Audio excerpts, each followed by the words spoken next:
when I was becoming a death doula, first off, I was 40 years old when I decided to make a career change. And I was scared. Part of me was, what am I doing? This is crazy. I'd been in food service for 20 something years at the time. And I just felt this calling to work with people around the end of life. And I'd felt the calling, I think, since I was a child. But because it seemed weird to people, it was scary to people, whatever else it was, I just kind of pushed it down and I pushed it away.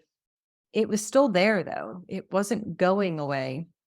Eventually, I said, okay, I'm going to do this. I'm going to take the leap. I'm going to go through this training.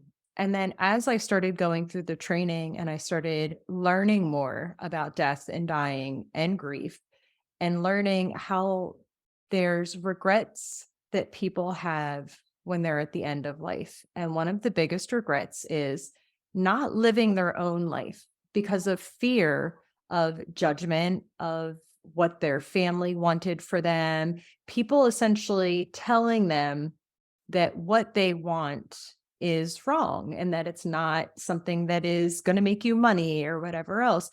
And so people have gone through their entire lives living essentially somebody else's life.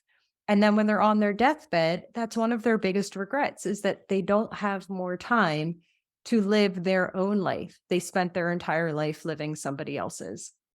And the more that I started to really think about that and really believe it in my core, the more that now I'm doing things like starting this podcast, which is totally taking me out of my comfort zone and really making me face some of my fears. I that one day I am going to die. And do I want to look back and say, you didn't start that podcast because you were afraid it wasn't going to sound perfect? Or do I want to look back and be really happy that I did it and I was able to connect with a lot of people and have these conversations and know that these conversations helped somebody else Mm. that is going through something similar?